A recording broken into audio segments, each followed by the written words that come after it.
oo muxuu jacaylkaygii maanta ila soo hadli waayay bal aan waco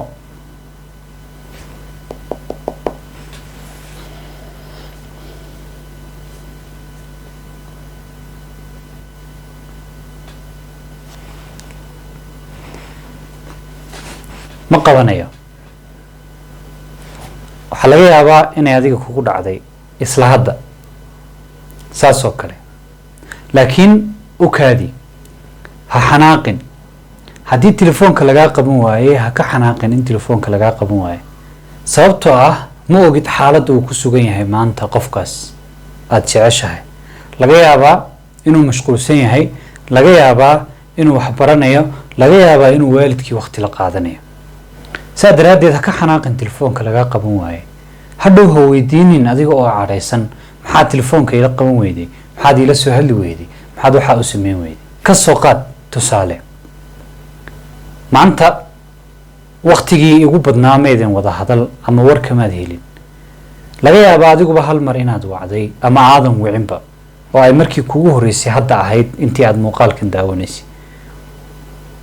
okay intaadan wicin hadda ka hor waad mashquulsanayd ama waxbaad baranaysay ama waad shaqaynaysay ama waxyaabo kalead ku mashquulsanayd ama xataa noloshaada iyo waxyaabo bareefad kuwa ayaad ku mashquulsanayd ha okay su-aal kalead isweydiinaysaa waxay tahay muxuu igu soo sheegi waaye qofkaas wuxuu ku mashquulsan yahay marmarka qaar waxaa jira waxyaabo aan kugu qasbayn oo qasab kaaga dhigaynin inaad u sheegto qofka aad jeceshahay waa sax oo haddii aad isjeceshihiin inaad noloshiina iyo xaaladiina wada ogaataan waad ku qasbantihiin laakiin wax kasta qofkaas kuuma sheegi karo waxaa jira waxyaaba isaga bareefad u ah waxaa jira waxyaaba isaga gaar u ah waxaa laga yaabaa adiguba waxyaabo badan oo gaar ku ah ayaa jira oo iyada oon xumaan ahayn aadan jeclayn inuu qofkan ogaado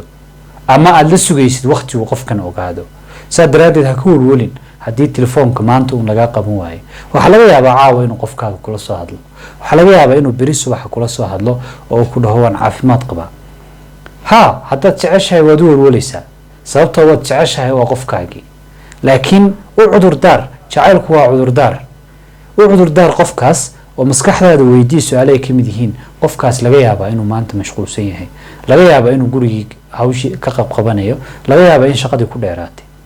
laakiin ha ka cadhoonin hadhow ha ku kaantaroolin ama ha ku celcelinin su-aalo aad adag oo ay ka mid yihiin maxaad iga qaban weyday maxaad maanta qabanaysay waxyaaba noocaasa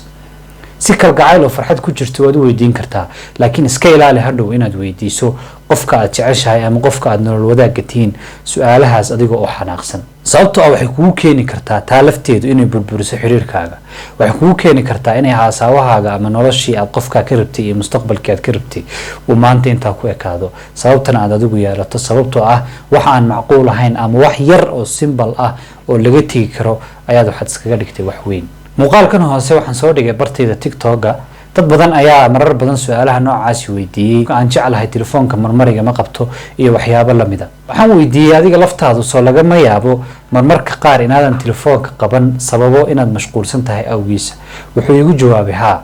waxaan ku yidhi kasoo qaad in marxaladaas oo kale uu ku sugan yahay qofkaa aad jeceshahay ama aada wacaysid hana ugu cadhoonin maxaad ii soo wici weyday ama maxaad iila soo hadli weyday kastoo muuqaalkan soo socda haddii si loo eego uu ka hadlayo si guud dadku marka ay ku yiraahdaan maxaad noola soo hadli weyday ama maxaad noo soo wici weyday haddana ujeedadu waxay ahayd un dadka xiriir wadaagga ah ama haasaabo wadaagga ah ee inta badan ku kala cadhooda waxyaabaha yaryarka ah ay ka mid yihiin maxaad iila soo hadli weyday iyo maxaad telefoonka iiga qaban weyday iyo maxaad iigu sheegi weyday waxa aad maanta qabanaysid muhiim maaha waxaas waxaa muhiima waxa idin dhex yaala oo ah jacayl iyo kalgacayl iyo farxad iyo wanaag saa daraaddeed waxyaabaha yaryarkaa ee aan muhiimka ahayn ku ilow waxa muhiimkaa ee idiin dhexeeya asalaamu calaykum waraxmatullaahi wabarakaatu